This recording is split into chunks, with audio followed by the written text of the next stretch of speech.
നിങ്ങളുടെ സമ്പാദ്യത്തെ ദൈവം തൊടും, അത് വർദ്ധിക്കും. ഈ ടൈറ്റിൽ വീഡിയോയിൽ കണ്ടതുപോലെ തന്നെ നിങ്ങളുടെ ജീവിതത്തിൽ സംഭവിക്കാൻ പോവുകയാണ്. കേവലം മാനുഷിക പ്രയത്നത്തിൻ്റെ ഫലമായി മാത്രം നമ്മൾ ഉണ്ടാക്കി വച്ചിരിക്കുന്ന അല്ലെങ്കിൽ സംഭവിക്കുന്ന നമ്മുടെ സമ്പത്ത്, നമ്മുടെ ആസ്തി, നമ്മുടെ ജീവിത ഉപാധികൾ അത് കേവലം അധ്വാന ഫലത്തിൻ്റെ മാത്രം നിലയിൽ ഒതുങ്ങിക്കൂടി നിൽക്കുമ്പോൾ അതിനപ്പുറമായൊരു തലത്തിലേക്ക് അതിനെ വളർത്തിക്കൊണ്ട് പോകുവാൻ തക്കവിധം ദൈവത്തിൻ്റെ ശക്തിയുള്ള കരത്തിൻ്റെ സ്പർശനം അതിൻ്റെ മേൽ അനുഗ്രഹമായി വരുന്നതാണ് നിങ്ങൾ കാണാൻ പോകുന്നത്. ദൈവത്തിൻ്റെ മഹാകൈയുടെ ഈ സ്പർശനം നമ്മുടെ ജീവിതത്തിൻ്റെ കരുതലുകളിൽ സമ്പാദ്യങ്ങളുടെ മേൽ വെളിപ്പെടുമ്പോൾ അതിൻ്റെ മേൽ വർധനവ് സംഭവിക്കുമെന്ന് ഞാൻ പറഞ്ഞു. അതിന് നിതാന്തമായി നമ്മൾ ദൈവകരങ്ങളിൽ കൊടുക്കേണ്ടത് നമുക്കിപ്പോൾ ഉള്ളത് എന്താണോ അത് മാത്രമാണ്. അതിൻ്റെ അർത്ഥം നിങ്ങളുടെ സമ്പത്തിനെ ഏതെങ്കിലും സംഘടനയ്ക്കോ സഭയ്ക്കോ പാസ്റ്റർക്കോ നൽകുക എന്നുള്ളതല്ല. നിങ്ങളുടെ തന്നെ കരങ്ങളിൽ അതിനെ എടുത്തുകൊണ്ട് ദൈവം മുമ്പാകെ സമർപ്പണം ചെയ്ത് ഇതിൻ്റെ മേൽ കർത്താവിൻ്റെ കൈ ഇറങ്ങി വരട്ടെ എന്ന നിലയിൽ ഒരു പ്രാർത്ഥനയ്ക്ക് നിങ്ങൾ തയ്യാറാവുക എന്നതാണ്. ദൈവത്തിൻ്റെ സാന്നിധ്യം ഇറങ്ങി വരുമ്പോൾ അതിനെ നമ്മൾക്ക് വർധന അനിവാര്യമായിരിക്കുന്ന മേഖലകളിലേക്ക് ബന്ധിപ്പിക്കാൻ നമുക്ക് കഴിഞ്ഞാൽ നമ്മുടെ ഉദ്യമം 100% വിജയിക്കും. പണ്ട് ഞങ്ങൾ താമസിക്കുന്ന പ്രദേശങ്ങളിൽ വെള്ളത്തിന് വലിയ ക്ഷാമമായിരുന്നു. അന്ന് മഴ ഞങ്ങൾക്ക് വലിയൊരു ആശ്വാസമായിരുന്നു. മഴ അന്നും ഇന്നും ആശ്വാസമാണ്. അന്ന് മഴ പെയ്യുന്ന മാത്രയിൽ വീടിൻ്റെ ഷീറ്റിലൂടെ ഒഴുകിയിറങ്ങുന്ന വെള്ളം താഴേക്ക് ഇങ്ങനെ വെറുതെ പാഴായി പോകാതിരിക്കാൻ വീട്ടിലുള്ള സകലമാന പാത്രങ്ങളും എടുത്ത് ഇങ്ങനെ മുറ്റത്ത് നിരത്തി വെക്കുന്നൊരു പതിവ് എൻ്റെ ബാല്യകാലത്തുണ്ടായിരുന്നു. അങ്ങനെ അടുക്കി വെച്ചിട്ട് ആ വെള്ളം അരിച്ചെടുത്ത് കുളിക്കാനും തുണി അലക്കാനും ഒക്കെ ഉപയോഗിക്കുന്ന ഒരു വലിയ വെള്ളക്ഷാമം നേരിട്ട സമയത്തെ ഞങ്ങളുടെ അതിജീവന നാളുകളെ ഞാൻ ഈ തരണത്തിൽ ഓർക്കുന്നു. പെയ്തിറങ്ങുന്ന വെള്ളം പാഴായി പോകാതെ അതിനെ പാത്രങ്ങളിലേക്ക് പകർന്നതുപോലെ സ്വീകരിച്ചതുപോലെ നമ്മുടെ ജീവിതത്തിൽ പെയ്തിറങ്ങുന്ന ദൈവത്തിൻ്റെ അനുഗ്രഹത്തെ നമുക്ക് വർധന അനിവാര്യമായിരിക്കുന്ന സകല മേഖലകളുടെ മേലേക്കും അതിനെ പകർന്നെടുക്കുവാനുള്ള ഒരു ബുദ്ധിയാണ് നമുക്ക് അനിവാര്യമായും വേണ്ടത്. ഇന്ന് തമ്പുരാൻ ജീവിതത്തെ സ്പർശിക്കുകയും വർധനവിന് വിധേയമാക്കുകയും ചെയ്യുന്ന ഈ പകലിൽ നിങ്ങളുടെ ജീവിതത്തിലേക്ക് ആ ഒഴുക്ക് അതിൻ്റെ മാക്സിമം സംഭവിക്കട്ടെ എന്ന് പ്രാർത്ഥിച്ചുകൊണ്ട് ഞാൻ നിങ്ങളെ വിളിക്കുകയാണ്. ഇന്നത്തെ പ്രവചന തോതിലേക്ക് യേശു കർത്താവിൻ്റെ മഹത്വമേറിയ നാമത്തിൽ സ്നേഹവന്ദനം. കേവലം നമുക്ക് വർധനവ് അനിവാര്യമായിരിക്കുന്നത് നമ്മളുടെ സമ്പത്തിൻ്റെ മേഖലയിൽ മാത്രമായിരിക്കണമെന്നില്ല. ഒരുപക്ഷെ അത് നമ്മുടെ അഭിഷേകത്തിൻ്റെ മേഖലകളിലായിരിക്കാം. ശുശ്രൂഷയ്ക്ക് വികസനം ഉണ്ടാകണമെങ്കിൽ അതിൻ്റെ മേൽ ദൈവത്തിൻ്റെ ശക്തി വ്യാപരിക്കണമെങ്കിൽ അത് കൂടുതൽ എഫക്റ്റീവായി തീരണമെങ്കിൽ ഓരോ ദിവസവും ദൈവത്തിൻ്റെ കൈയുടെ കീഴിൽ ആ സ്പർശനത്തിനായി ഇരിക്കണമെന്നത് അനിവാര്യമാണ്. അതുമാത്രമല്ല, ജീവിതം ജോലിയുണ്ടെങ്കിലും സമ്പത്തുണ്ടെങ്കിലും എല്ലാ സംവിധാനങ്ങളുണ്ടെങ്കിലും അത് ഉയരുന്നതിനും അത് വളരുന്നതിനും ഒരു നിശ്ചിത പരിധിയുണ്ട്, ഒരു വേഗതയുണ്ട്. ആ വേഗതയെ അതിലംഘിച്ചുകൊണ്ട് അത് കുതിച്ചു കയറണമെങ്കിൽ, അത് പരിധികൾക്കപ്പുറത്തേക്ക് ഒരു അസാമാന്യമായ വളർച്ച കൈവരിക്കണമെങ്കിൽ ദൈവത്തിൻ്റെ അതിശയ കരത്തിൻ്റെ സ്പർശനം അതിന്മേൽ വരയണം. അത് സംഭവിക്കുവാൻ തക്കവിധം നാം ദൈവത്തിൻ്റെ കൈയുടെ കീഴിൽ നമ്മുടെ ജീവിതത്തെ ഏൽപ്പിച്ചു കൊടുക്കണമെന്ന് ദൈവത്തിൻ്റെ വചനം നമ്മളോട് പറയുന്നു. വിശുദ്ധ ധന്യനായ പത്രോസ്ലീഹയാണ് ഈ കാര്യം നമ്മളെ ബോധ്യപ്പെടുത്തുന്നത്. അതുകൊണ്ട് അവൻ നിങ്ങളെ തക്ക സമയത്ത് ഉയർത്തേണ്ടതിന് ആ ബലമുള്ള കരങ്ങളുടെ കീഴിൽ താണിരിപ്പീൻ. നമ്മൾക്ക് ദൈവത്തിൻ്റെ കരങ്ങളിൽ താണിരിക്കുന്നത് ഏതോ ഒരു കാലത്ത് ദൈവം ഉയർത്തുമെന്നുള്ളൊരു പ്രതീക്ഷ കൊണ്ട് മാത്രമല്ല, അത് നമ്മുടെ ജീവിതത്തിൻ്റെ ഒരു സ്വപ്നമാണ്. അപ്പോൾ തന്നെ അതിനേക്കാൾ അടിയന്തരമായൊരു ആവശ്യം നമ്മുടെ മുമ്പിലുണ്ട്.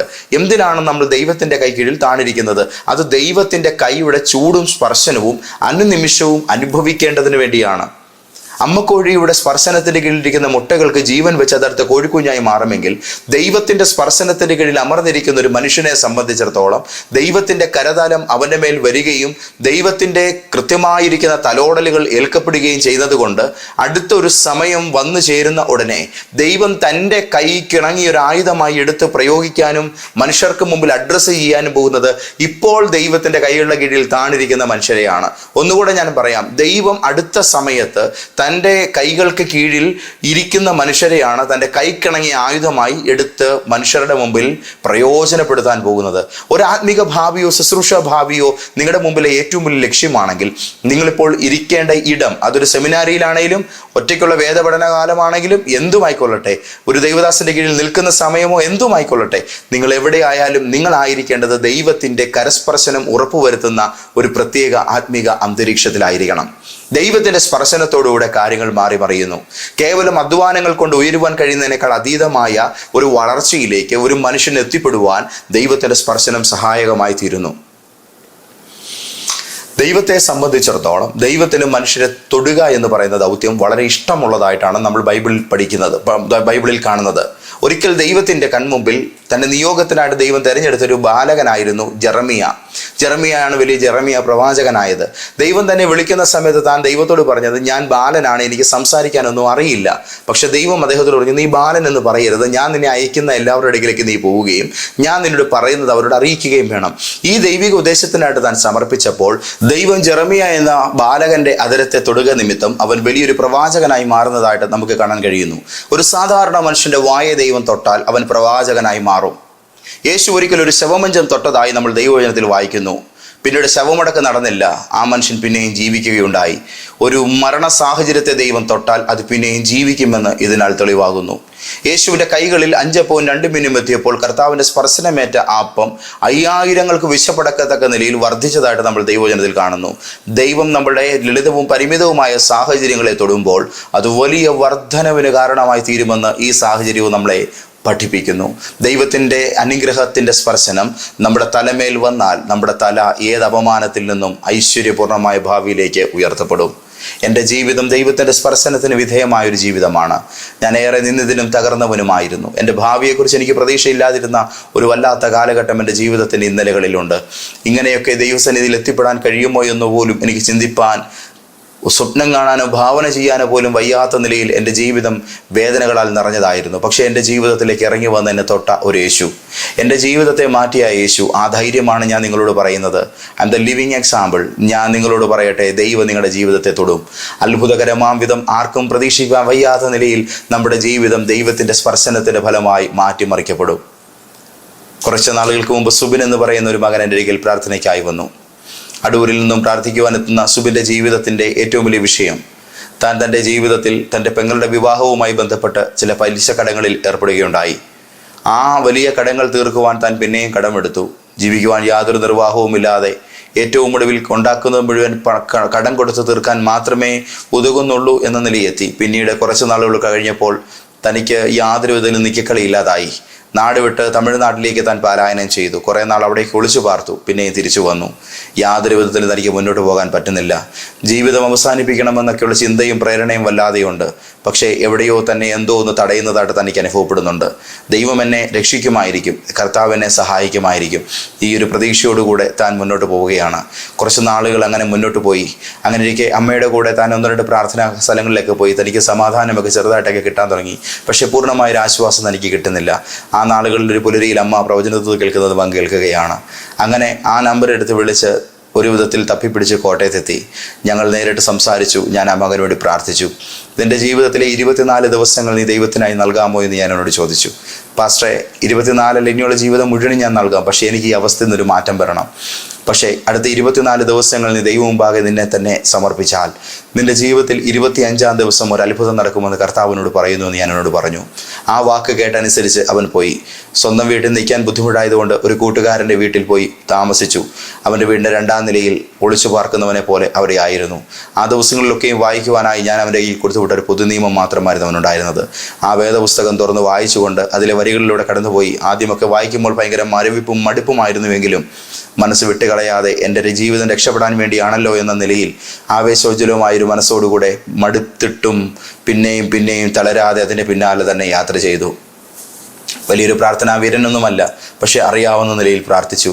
1-ാം ദിവസവും 2-ാം ദിവസവും 3-ാം ദിവസവും എല്ലാം കടന്നുപോയി. ഒരു 5-6 ദിവസം കഴിഞ്ഞപ്പോഴേക്കും ആ പ്രാർത്ഥന തനിക്ക് ജീവിതത്തിൽ എന്തോ ഒരു ശാന്തിയും സമാധാനവും നൽകുന്നതായിട്ട് തനിക്ക് അനുഭവപ്പെട്ടു. 1 ആഴ്ച കഴിഞ്ഞു, 2 ആഴ്ച കഴിഞ്ഞു, 3 ആഴ്ചയിലേക്ക് കടക്കുകയാണ്. ആ സമയത്ത് തന്നെ വിളിച്ച് പറഞ്ഞു, പാസ്റ്റർ പ്രാർത്ഥന തുടരുകയാണ്. ഞാൻ പറഞ്ഞു, അങ്ങനെ തന്നെ തുടരുക, ഞാൻ അങ്ങോട്ട് വരണോ? വേണ്ട, നീ അവിടെ തന്നെ ഇരുന്ന് പ്രാർത്ഥിക്കുക. 1 ആഴ്ചയോടെ കഴിഞ്ഞു. കേവലം 21 ദിവസങ്ങളുടെ പ്രാർത്ഥന തീർന്നിരിക്കുന്നു. 21 ദിവസം കഴിഞ്ഞ് ഇനിയും തനിക്ക് 3 ദിവസങ്ങൾ കൂടിയുണ്ട്. ആ 3 ദിവസങ്ങൾ ആ മകൻ ഉപവസിക്കുവാൻ തീരുമാനിച്ചു. ആ 3 ദിവസങ്ങൾ ഉപവസിച്ച് പ്രാർത്ഥിച്ചു. 24-ാം രാത്രി പ്രാർത്ഥനയെല്ലാം അവസാനിപ്പിച്ചിട്ട് എന്നെ വിളിച്ചിട്ട് പറഞ്ഞു, പ്രാർത്ഥന തീർന്നു, പക്ഷേ മറുപടി ഒന്നും കിട്ടിയിട്ടില്ല പാസ്റ്ററെ. ഞാൻ പറഞ്ഞു 24 ദിവസം പ്രാർത്ഥിക്കുക എന്ന് നിന്നോട് കർത്താവാണ് പറഞ്ഞത്. അന്ന് രാത്രിയിൽ ഒരു 10:30 അവൻ താമസിക്കുന്ന വീട്ടിൽ അവൻ്റെ കൂട്ടുകാരൻ വരികയാണ്. അവനെ വിളിച്ചു, നീ താഴോട്ടൊന്ന് വരാമോ സുബിനെ, ഒരു കാര്യം പറയാനുണ്ട്. എൻ്റെ ഒരു അപ്പാപ്പന് ഒരു കശുവണ്ടി ഫാക്ടറിയുമായി ബന്ധപ്പെട്ടൊരു പ്രൊജക്റ്റുണ്ട്, അത് നോക്കി നടത്താൻ ഒരാളെ വേണം. നിനക്ക് അവിടേക്ക് പോയി ഒന്ന് അദ്ദേഹത്തെ സഹായിക്കാമോ? കേവലം ഒരു ജോലി എന്ന് പറയുന്നൊരു പ്രശ്നം മാത്രമായിരുന്നു അവൻ്റെ മുമ്പിൽ ആ സമയം അവൻ അതിനെ വിലയിരുത്തിയത്. അപ്പം തൻ്റെ കൂട്ടുകാരൻ തന്നെ പറഞ്ഞു, നിൻ്റെ വിഷയങ്ങളെല്ലാം ഞാൻ അദ്ദേഹത്തോട് പറഞ്ഞിട്ടുണ്ട്, നിന്നെ സഹായിക്കാമെന്ന് അദ്ദേഹം ഏറ്റിട്ടുണ്ട്, നീ ചെല്ലുക. അങ്ങനെ ചെന്നു. ആ മനുഷ്യൻ്റെ ഇടപെടൽ മുഖാന്തരം തനിക്ക് പലിശ കൊടുത്ത് തീർക്കുവാനുള്ള ചില മനുഷ്യരെ അദ്ദേഹം വിളിച്ച് സംസാരിച്ച ചില അവധികൾ പറഞ്ഞു. ഇത്ര ഉന്നതനായൊരു മനുഷ്യൻ്റെ വാക്കിനാൽ അവരൊക്കെയും ആ വാക്ക് കേട്ട് ഈ മകന് അവസരങ്ങളും സമയവും നീട്ടി നൽകുവാൻ തയ്യാറായി. കുറച്ച് പലിശകളും കടകളും തീർക്കുവാനുള്ള പണം നൽകി അദ്ദേഹം സഹായിച്ചു. വിശ്വസ്തനായി എൻ്റെ കൂടെ നിൽക്കുക, ഞാൻ നിൻ്റെ കാര്യങ്ങൾ നോക്കിക്കൊള്ളാമെന്ന് അദ്ദേഹം പറഞ്ഞു. ഇന്ന് വളരെ മനോഹരമായി അനുഗ്രഹീതമായ വിധമായ ചെറുപ്പക്കാരൻ്റെ ജീവിതം മുന്നോട്ട് പോകുന്നു. സ്പർശനം 24 ദിവസം ദൈവത്തിൻ്റെ സ്പർശനത്തിൻ്റെ കീഴിലിരുന്നപ്പോൾ കഷ്ടതയുടെ മുട്ടത്തോടുകൾ പൊട്ടിമാറി അതിനകത്തു നിന്നും സുബിൻ എന്ന് പറയുന്ന ചെറുപ്പക്കാരൻ്റെ വിശാലമായ ഭാവിയുടെ പക്ഷിക്കുഞ്ഞു പുളിയിൽ വന്നു. നിങ്ങൾക്കും പറക്കാൻ പ്രിയപ്പെട്ടവരെ, ദൈവത്തിൻ്റെ സ്പർശനം നിങ്ങളുടെ മേലുണ്ട്. ഒരുപക്ഷെ ഇന്ന് മുന്നോട്ട് പോകാൻ നിർവാഹമില്ലാത്തൊരു സാഹചര്യം ഉണ്ടായിരിക്കാം, പലതും ചെയ്ത് തോറ്റുപോയൊരു സാഹചര്യമായിരിക്കാം. പക്ഷേ പേടിക്കരുതേ, ദൈവം നിങ്ങളുടെ കൂടെ സഹായകനായി നിൽക്കുന്നു. കേവലം മനുഷ്യഫലങ്ങളുടെ ഫലമായി മാത്രം, നമ്മുടെ അധ്വാനത്തിൻ്റെ ഫലമായി മാത്രം ഉണ്ടാകുന്ന ചെറിയ സമ്പത്തിൽ ആശ്രയിച്ചുകൊണ്ട് നമ്മൾ മുന്നോട്ട് ജീവിതം തള്ളി നീക്കുന്നെങ്കിൽ ഞാൻ നിങ്ങളോട് പറയുന്നത് അത്ഭുതങ്ങളിലേക്ക് കണ്ണു തുറക്കൂ എന്നുള്ളതാണ്. അതിശയങ്ങൾ ചെയ്യുന്ന ദൈവത്തിലേക്ക് കൈകളെ നീട്ടിക്കൊടുക്കൂ എന്നതാണ് എനിക്ക് നിങ്ങളോട് പറയാനുള്ളത്. മഹാത്ഭുതങ്ങൾ ചെയ്യുന്ന ദൈവത്തിൻ്റെ ആ അത്ഭുതകരങ്ങൾക്ക് കീഴിൽ നിങ്ങളുടെ ശിരസ്സൊന്ന് തലോടപ്പെടലിനായി ഒന്ന് താഴ്ത്തി വെച്ചു കൊടുക്കൂ എന്നാണ് എനിക്ക് പറയാനുള്ളത്. അവൻ നിങ്ങളെ തലോടും. അവിടുത്തെ കരത്തിൻ്റെ കീഴിൽ നിങ്ങൾ ഒരു തവണ കയറിക്കഴിഞ്ഞാൽ പിന്നെ നിങ്ങളുടെ ജീവിതം ഐശ്വര്യങ്ങൾ കൊണ്ട് നിറഞ്ഞതായിരിക്കും. എല്ലാ സമയത്തും ഈ കർത്താവിൻ്റെ സ്നേഹസാമീപ്യം നിങ്ങളെ ജയോത്സവമായി തന്നെ മുന്നോട്ട് കൊണ്ടുപോകും. രാത്രി മുഴുവൻ അധ്വാനിച്ച ഒരു മനുഷ്യൻ്റെ ജീവിത തോൽവിയുടെ പുലരിയിലാണ് യേശു അയാളുടെ പടകിലേക്ക് ചെല്ലുന്നത്. അത് നിറഞ്ഞ സമൃദ്ധിക്ക് വിധേയമായി ആ മനുഷ്യൻ യേശുവിൻ്റെ ശിഷ്യനായി മാറി. നമ്മുടെ ദൈവം തോറ്റുപോയ മനുഷ്യരുടെ ജീവിതത്തിലേക്ക് കടന്നു വരും. അത് യേശുവിനെ അനുഗമിക്കുന്ന പുതിയൊരു ജീവിത അവസരവുമായി മാറും. അപ്പോൾ തന്നെ പരാജയപ്പെട്ടു പോയ സ്ഥാനത്ത് വിജയത്തിൻ്റെ പുതിയ അധ്യായങ്ങൾ എഴുതുവാൻ അതവർക്ക് കാരണവുമായി തീരും. നിങ്ങൾ എത്രമാത്രം തോറ്റവരാണേലും നിങ്ങൾക്കൊരു അവസരം കർത്താവ് തരികയാണ്. നിങ്ങൾ എത്രമാത്രം തകർന്നവരാണേലും ദൈവം നിങ്ങൾക്ക് പുതിയൊരു ഊഴം തരികയാണ്. കർത്താവ് നിങ്ങളെ തൊടും. ഇന്ന് പകല് കർത്താവേ, എൻ്റെ സമ്പത്തിനെ തൊടണമേ, എൻ്റെ കൊച്ചിൻ്റെ ഭാവിയെ തൊടണമേ, എൻ്റെ വീടിനെ തൊടണമേ. പണിതീരാത്ത വീടിൻ്റെ മേൽ കൈവച്ച് പ്രാർത്ഥിക്കുക. കുറച്ച് നാളുകൾക്ക് മുമ്പ് കുമ്മനാട്ട് നിന്നൊരമ്മ ഞങ്ങളുടെ പ്രാർത്ഥനാലയത്തിലെത്തിയൊരു സാക്ഷ്യം പറഞ്ഞു. പണിതീരാതെ കിടക്കുന്ന 12 വർഷമായി പണിതീരാതെ കിടക്കുന്നൊരു വീട്. ഒരു ദിവസത്തെ പ്രവചനദൂത് കേട്ട ആ സ്ത്രീ പ്രാർത്ഥിച്ച് കുറച്ച് എണ്ണ കൊണ്ടുപോയി ആ മതിലെ തേച്ചു. ആ വീടിൻ്റെ മതിലടക്കം കോമ്പൗണ്ട് വാളിൻ്റെ പണി പൂർത്തീകരിക്കപ്പെടാതെ കിടക്കുകയാണ്. വീടിൻ്റെയും കുറേ പണി പൂർത്തീകരിക്കപ്പെടാതെ കിടക്കുകയാണ്. പണി തീർന്ന് പെയിൻ്റ് അടിച്ചതിൻ്റെ സന്തോഷ സാക്ഷ്യവുമായ സ്ത്രീ ഞങ്ങളുടെ അരികിലേക്ക് വന്നു. എവിടെയൊക്കെയോ ചില സ്പർശനങ്ങൾ നിങ്ങൾ ദൈവകരങ്ങളിൽ നിങ്ങളെ ഏൽപ്പിക്കാൻ തയ്യാറാകുമ്പോൾ സംഭവിക്കും. ദൈവം തൊട്ടാൽ അത് മാന്ത്രിക വിരൽ സ്പർശമാണ്. അവിടെ പിന്നെ അതിശയങ്ങൾ നടക്കും. നമ്മളുടെ കേവലം അധ്വാനം കൊണ്ട് നമ്മൾ ഉണ്ടാക്കുന്നതിനേക്കാൾ അപ്പുറത്ത് ദൈവത്തിൻ്റെ മഹത്വം വെളിപ്പെടുന്ന നിലയിൽ നിങ്ങളുടെ നന്മകൾ പുറത്തു വരുവാൻ തുടങ്ങും. ഒന്നുകൂടെ ഞാൻ പറയുന്നു, വിയർപ്പൊഴുക്കി കഠിനാധ്വാനം ചെയ്ത് നിങ്ങൾ സമ്പാദിച്ച നിങ്ങളുടെ ജീവിത അഭിവൃദ്ധിയുടെ പ്രതിദിന ആഹാരത്തെക്കാൾ, അല്ലെങ്കിൽ നിങ്ങൾ ഓരോ ദിവസം സന്ധാരിക്കുന്ന നിങ്ങളുടെ അനുദിന ജീവിത സന്ധാരണത്തെക്കാൾ അപ്പുറത്തേക്ക് ദൈവത്തിൻ്റെ മഹത്വം വെളിപ്പെടുന്ന ഒരു മഹാസമൃദ്ധിയായി തൻ്റെ കരസ്പർശ നിമിത്തം നിങ്ങളുടെ സമ്പത്ത് വഴിമാറാൻ തുടങ്ങും. ആ രൂപാന്തരം നിങ്ങളുടെ ധനത്തിൽ, നിങ്ങളുടെ സ്വസ്ഥതയിൽ, നിങ്ങളുടെ അറിവിൽ, നിങ്ങളുടെ മിനിസ്ട്രിയിൽ, നിങ്ങളുടെ കുഞ്ഞിൻ്റെ ഫ്യൂച്ചറിൽ, എല്ലാ മേഖലകളിലും വെളിപ്പെടും. ദൈവം നിങ്ങൾക്ക് വേണ്ടി വാതിലുകളെ തുറക്കുവാൻ തുടങ്ങും. ഒരു സൂപ്പർ മാർക്കറ്റ് നടത്തി പരാജയപ്പെട്ടു പോയൊരു മനുഷ്യനിലേക്ക് പ്രാർത്ഥിക്കുവാനായിട്ട് വന്നു. അദ്ദേഹത്തിൻ്റെ വിഷയങ്ങളെല്ലാം കേട്ടപ്പോൾ എനിക്ക് മനസ്സിലായി, ഇയാൾക്ക് ബിസിനസ് ചെയ്യാൻ അറിയത്തില്ല, 100% തോറ്റുപോകും. ഞാൻ ആ ചേട്ടനോട് പറഞ്ഞു, ചേട്ടാ, നിങ്ങളുടെ പ്രശ്നം എന്ന് പറയുന്നത് ആരോ ഏതോ എന്തായിട്ടൊക്കെ ചെയ്തതൊന്നും അല്ല. അങ്ങനെയൊക്കെയുള്ള തെറ്റിദ്ധാരണ പുള്ളിക്കുണ്ട്. നിങ്ങൾക്ക് പണം വിനിയോഗിക്കാൻ അറിയാത്തതാണ്. നിങ്ങൾക്ക് എങ്ങനെ ബിസിനസ് ചെയ്യണമെന്ന് അറിയത്തില്ല. നിങ്ങൾ ബിസിനസ് ട്രെയിനിങ് പ്രോഗ്രാമുകളിൽ പോയി പങ്കുചേരണം. നല്ല നല്ല ബിസിനസ് കോച്ചുകളുമായിട്ട് നിങ്ങളുടെ കാര്യം നിങ്ങൾ സംസാരിക്കണം. പാസ്റ്ററേ, ഇപ്പോഴെൻ്റെ തലയ്ക്കകത്ത് ഇതൊന്നും കയറുകയില്ല. ഞാൻ അതുപോലെ തകർന്നിരിക്കുന്നൊരവസ്ഥയാണ്. എൻ്റെ വീട്ടിൽ എൻ്റെ ഭാര്യ എന്നോട് ഈ വിഷയം കാരണം മിണ്ടത്ത് പോലുമില്ല. ഞാൻ ആകെ തകർന്നിരിക്കുകയാണ്. എനിക്ക് വേണ്ടി പ്രാർത്ഥിക്കുക. കസേരയിൽ നിന്നിറങ്ങി നിലത്ത് മുട്ടുകുത്തിയിട്ട് പറഞ്ഞ്, എന്നോടൊന്നും പറയണ്ട, എൻ്റെ തലയിലോട്ട് ആ 2 കൈയും വെച്ചൊന്ന് പ്രാർത്ഥിച്ചാൽ മാത്രം മതി. ഇത്രമാത്രം വേദനയോടുകൂടി നിൽക്കുന്ന ആ മനുഷ്യന് വേണ്ടി അല്പനേരം പ്രാർത്ഥിക്കുവാനായി കസേര വലിച്ചിട്ട് ഞാൻ ആ മനുഷ്യന് മുമ്പിലേക്ക് ഇരുന്നു. കരമെടുത്ത് അയാളുടെ തലയിൽ വെച്ച് അല്പനേരം പ്രാർത്ഥിക്കുവാൻ തുടങ്ങി. കർത്താവേ, നിങ്ങളൊരുവന് ജ്ഞാനം കുറവാണെങ്കിൽ സകലർക്കും ഔദാര്യമായി കൊടുക്കുന്ന ദൈവത്തോട് യാചിക്കട്ടെ എന്ന് അവിടുത്തെ വചനം പറയുന്നുണ്ട്. ഈ മകൻ ജ്ഞാനം കൊണ്ട് നിറയണം. തോറ്റു തുടങ്ങിയിരിക്കുന്ന ഈ മനുഷ്യൻ്റെ ജീവിതം ജയത്തിലേക്ക് കയറ്റുവാൻ അങ്ങേക്ക് പറ്റും. ഒരു തവണ പത്രോസിൻ്റെ പടകായി ഇദ്ദേഹത്തിൻ്റെ സൂപ്പർ മാർക്കറ്റിനെ മാറ്റണമേ. പ്രാർത്ഥിച്ചു. ദൈവത്തിൻ്റെ പ്രിയപ്പെട്ട മക്കളെ, ബിസിനസ് കയറി വരുവാൻ തുടങ്ങി, അനുഗ്രഹങ്ങൾ സംഭവിക്കുവാൻ തുടങ്ങി. ദൈവത്തിൻ്റെ വലിയ വാതിലുകൾ ആ മനുഷ്യനോട് തുറക്കപ്പെടുവാൻ തുടങ്ങി. വഴിയെ പോകുന്ന പലരും ആ വാഹനങ്ങൾ അവരുടെ കടയുടെ മുമ്പിൽ നിർത്തിയിട്ട് അവിടെ കയറി നല്ല നിലയിൽ സാധനങ്ങൾ മേടിക്കുന്ന ഒരു അത്ഭുതം ആ മനുഷ്യൻ്റെ കടയിലുണ്ടായി. അയാൾ എന്നോടൊരു വാക്ക് പറഞ്ഞു, ഇതെങ്ങനെയാണ് നടക്കുന്നതെന്ന് ഇപ്പോഴും അറിയത്തില്ല ദൈവദാസനെ. ഈ റോഡിലൂടെ വണ്ടിയുമായി പോകുന്ന പലരും ഇവിടെ നിർത്തി വാഹനം മേടിച്ചുകൊണ്ട് പോകത്തക്ക നിലയിൽ ആദ്യമായിട്ട് വരുന്നവരും ഒരു തവണ വരുന്നവരും എല്ലാം ഉണ്ട്. പതിവായി വരുന്നവരെ അല്ല എനിക്കിപ്പോൾ കിട്ടുന്നത്. വഴിപോക്കരായിട്ടുള്ള പലരും ഇവിടേക്ക് വന്ന് കയറി വേണ്ടത് മേടിച്ചുകൊണ്ട് പോവുകയാണ്. ഈച്ച പോലും കയറാതെ വല്ലാത്ത നിലയിൽ തുറന്നിട്ടിട്ടും ആർക്കും വേണ്ടാതെ കിടന്നിരുന്ന എൻ്റെ സ്ഥാപനത്തിൽ ദൈവം എന്തൊക്കെയോ വലിയ ചില പ്രവൃത്തികൾ ചെയ്യാൻ പോകുന്നു. അങ്ങനെ ഇരിക്കെ അതുവഴി കൂൾ ഡ്രിങ്ക്സ് വിൽക്കുന്ന ഒരു സ്ഥാപനം അവരുടെ ആ ഒരു ഫ്രിഡ്ജ് കൊണ്ടുപോയി ആ കടയിലേക്ക് വെച്ചു. ഈ കടയുടെ വാതിക്കൽ തന്നെ ഈ ഫ്രിഡ്ജ് വെക്കുകയും ലൈറ്റ് ഓൺ ചെയ്ത് ഈ ഫ്രിഡ്ജ് അവിടെ പ്രവർത്തിപ്പിക്കപ്പെടുകയും ചെയ്തത് നിമിത്തം ആ വഴിയെ പോയ പല ആൾക്കാരും കൂൾ ഡ്രിങ്ക്സ് മേടിക്കുവാൻ വേണ്ടി അവിടേക്ക് കയറി. അതിന് തൊട്ടപ്പുറത്തായിട്ടൊരു കരിക്ക് വിൽപ്പനക്കാരൻ വന്നു. ഇതൊക്കെ ഈ മനുഷ്യൻ്റെ ബിസിനസ്സിന് മേൽ വലിയ വിജയത്തിന് കാരണമായി തീർന്നു. നാളിതുവരെ സംഭവിക്കാത്ത കുറേയധികം മാറ്റങ്ങൾ ആ മനുഷ്യൻ്റെ ജീവിതത്തിൽ ഉണ്ടാകുകയാണ്. ദൈവത്തിൻ്റെ സ്പർശനം, കർത്താവിൻ്റെ സ്പർശനം, അത് അത്ഭുതങ്ങളെ കൊണ്ടുവരും. നിങ്ങളെ ദൈവം തൊടും കേട്ടോ. നിങ്ങളുടെ വീടിനെ ദൈവം തൊടും കേട്ടോ. നിങ്ങളുടെ അവസ്ഥകളെ കർത്താവ് തൊടും. അത് വലിയ മാറ്റത്തിന് വിധേയമായി തീരും. പുനരുദ്ധാനം ചെയ്ത കർത്താവ് ശിഷ്യന്മാരുടെ ഭവനത്തിലേക്ക് എത്തിയിട്ട് തൻ്റെ കൈകൾ കൊണ്ട് അവരുടെ അപ്പത്തെ തൊട്ടതായി നമ്മൾ വായിക്കുന്നു. യേശുവിൻ്റെ കൈകൾ കൊണ്ട് തൊട്ടതെല്ലാം അത്ഭുതമായിട്ടുണ്ട്. അത് ഏത് മനുഷ്യനായാലും ഏത് വസ്തുവായാലും, ചത്തവനെ കുഴിച്ചിടാൻ കൊണ്ടുപോകുന്ന ശവമഞ്ചമായാലും യേശു തൊട്ടാൽ അത് പിന്നീട് ചരിത്രമായി മാറും. കർത്താവിൻ്റെ തിരിക്കരം തൊടുകയാണെന്ന് നിങ്ങളുടെ ജീവിതത്തെ ഒരു വലിയ മാറ്റത്തിന് അത് വിധേയമാകും. തോറ്റുപോകണ്ട. എല്ലാ വഴിയും അടഞ്ഞെങ്കിലും നിൻ്റെ മേൽ അനുഗ്രഹം ചൊരിയാൻ വേണ്ടി ഇറങ്ങി വരുന്ന ദൈവത്തിൻ്റെ കയ്യെ മാത്രം തടയാൻ ആരെ കൊണ്ടും ഒന്നിനെ കൊണ്ടും ആകത്തില്ല. ഞങ്ങളുടെ വിവാഹ ജീവിതം കഴിഞ്ഞ് കുറേ നാളുകൾ ഒരുപാട് പ്രയാസങ്ങളിലൂടെയും പ്രശ്നങ്ങളിലൂടെയും ഞങ്ങൾ കടന്നുപോയി. ജീവിക്കാൻ ഞങ്ങളുടെ കയ്യിൽ പണമില്ല. എൻ്റെ ഭാര്യ എൻ്റെ മോനെ പ്രഗ്നൻ്റ് ആയിരിക്കുമ്പോൾ അവൾക്ക് ഒരു നേരത്തെ പാല് മേടിച്ച് കൊടുക്കാൻ പോലും എൻ്റെ കയ്യിൽ പണമില്ലാതെ ഞാൻ വിഷമിച്ച നാളുകളുണ്ട്. ഞങ്ങളുടെ ടെലിവിഷൻ മിനിസ്ട്രിയിലേക്ക് ഞങ്ങൾ ആ കാലഘട്ടങ്ങളിൽ ഇറങ്ങി. ഞങ്ങൾക്കത് മുന്നോട്ട് കൊണ്ടുപോകാൻ നിർവാഹമില്ല. ചാനലുകാർ ഞങ്ങളുടെ പ്രോഗ്രാം നിർത്തി. ഞങ്ങൾക്ക് വേണ്ടി സഹായം ചെയ്യാൻ ആരുമില്ല, ഒരു വ്യക്തി പോലുമില്ല. വളരെ ബദ്ധപ്പാടിന് വേദനയുടെ നടുവിലായിരിക്കുമ്പോൾ എന്നെ മുണ്ടക്കയത്തുന്ന ഒരു ആൻറ്റി പ്രാർത്ഥിക്കാൻ വിളിക്കുകയാണ്. പാസ്റ്റർ, ഒരു ദിവസം എൻ്റെ വീട്ടിൽ വരെ ഒന്ന് പ്രാർത്ഥിക്കാമോ? എൻ്റെ ബൈക്കിൽ ഞാൻ ആ സ്ത്രീയുടെ വീട്ടിൽ ചെന്നു. ആ വീട്ടിൽ ചെന്ന് പ്രാർത്ഥിച്ചു. അവിടെ നിന്ന് പോരാൻ നേരം അവരുടെ മരുമോൻ വന്നതിനോട് ചോദിച്ചു, പാസ്റ്റർ, എനിക്ക് പരിചയമുണ്ട്, ഞാൻ കണ്ടിട്ടുണ്ടല്ലോ അങ്ങേ, എവിടെയാണ്, എന്താണ് കാര്യങ്ങളെല്ലാം ചോദിച്ചിട്ട് ആ മനുഷ്യൻ ചോദിച്ചു, ഹാർവസ്റ്റ് വീൽ പ്രസംഗിക്കുന്നുണ്ടായിരുന്നല്ലേ? ഉണ്ടായിരുന്നു. ഞാൻ ഇപ്പോഴും ആ പ്രോഗ്രാം കാണുമായിരുന്നു, എനിക്കത് ഇഷ്ടമായിരുന്നു. എന്തേ അത് നിർത്തിയത്? ഞാൻ പറഞ്ഞു, എൻ്റെ കയ്യിൽ അത് മുന്നോട്ട് കൊണ്ടുപോകാനുള്ള സാമ്പത്തിക സ്രോതസ്സില്ലാതെ പോയി. എനിക്കത് കംപ്ലീറ്റ് ചെയ്യുവാൻ പറ്റാത്തൊരവസ്ഥയിലാണ്. ഇപ്പോൾ എനിക്കതിനകത്ത് കുറേ കടമുണ്ട്. ആ മനുഷ്യൻ പെട്ടെന്ന് അവിടെ ഇരുന്നു കൊണ്ട് ആ സ്ഥാപനത്തെ വിളിച്ചിട്ട് പറഞ്ഞു, ഈ പ്രോഗ്രാം റീസ്റ്റാർട്ട് ചെയ്യണം. ഇദ്ദേഹത്തിന് കൊടുക്കുവാനുള്ള പണം എത്രയായാലും ഞാനത് തരികയാണ്. ദൈവത്തിൻ്റെ മക്കളെ, നിങ്ങൾ വിശ്വസിക്കുമോ? 1 വർഷത്തേക്കിന് അഡ്വാൻസ്ഡ് ആയിട്ട് വേണ്ട പണം അദ്ദേഹം അവിടെ നിക്ഷേപിച്ചു. നിലച്ചു പോയെടുത്തുനിന്ന് ദൈവം തൊട്ടതാണ്. നിലച്ചു പോയെടുത്തു നിന്നും അടുത്ത 1 വർഷം എൻ്റെ ശുശ്രൂഷ മുന്നോട്ട് കൊണ്ടുപോകുവാനുള്ള പണം ആ ചാനലിൽ അഡ്വാൻസ്ഡ് ആയിട്ട് പേ ചെയ്യുവാൻ ദൈവം സഹായിച്ചു. ആ കാലഘട്ടത്തിൽ ആ ചാനലുകാർക്ക് അത് വലിയൊരു ആശ്വാസമായിരുന്നു. അവർ പറഞ്ഞു, പാസ്റ്റർ, ഇത് ഇത്രയും നാളത്തേക്കുള്ള പണം അഡ്വാൻസ്ഡ് ആയിട്ട് കിട്ടിയത് ഞങ്ങൾക്കും ഒരുപാട് ഗുണമാണ്. ആരും ഇങ്ങനെ ചെയ്തിട്ടില്ല. ചെയ്യുവാൻ ദൈവം അടിയനെ സഹായിച്ചു. എൻ്റെ ജീവിതത്തിൽ ദൈവം എനിക്ക് വേണ്ടി ഒരു വാതിൽ തുറന്നു. നിങ്ങൾക്ക് വേണ്ടിയും അത്ഭുതത്തിൻ്റെ വാതിലുകൾ, ഏടുകൾ കർത്താവ് തുറക്കും. തളർന്നു പോകരുത്. നിൻ്റെ പ്രതീക്ഷകളെല്ലാം അസ്തമിക്കുന്നിടത്തും ദൈവത്തിൻ്റെ കൈ നിൻ്റെ മേൽ ഇറങ്ങി വരും.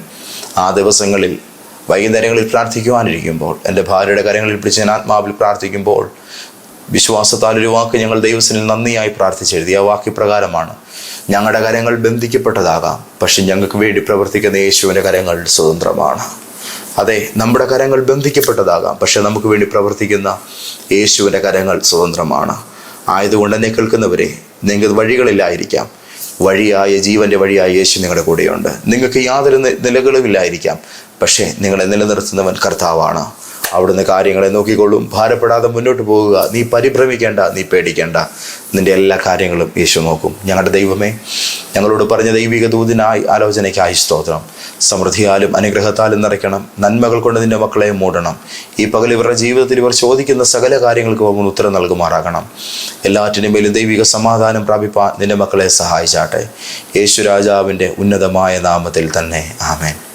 സ്നേഹത്തോടെ നിങ്ങൾക്ക് വേണ്ടി പ്രാർത്ഥിക്കുന്നു. ധാരാളമായി കർത്താവ് അനുഗ്രഹിക്കട്ടെ. ഞായറാഴ്ച കോട്ടയത്ത് നാഗമ്പടത്തുള്ള ഇന്ത്യൻ റെഡ് ക്രോസ് സൊസൈറ്റി ഓഡിറ്റോറിയത്തിൽ നമ്മുടെ ലൈഫ് ചേഞ്ചർ പ്രോഫറ്റിക് ചർച്ചിൻ്റെ വിശുദ്ധ ആരാധന നടക്കുന്നു. കടന്നു വരണേ. ദൈവം നിങ്ങളെ ഒത്തിരി അനുഗ്രഹിക്കട്ടെ. ആമേൻ.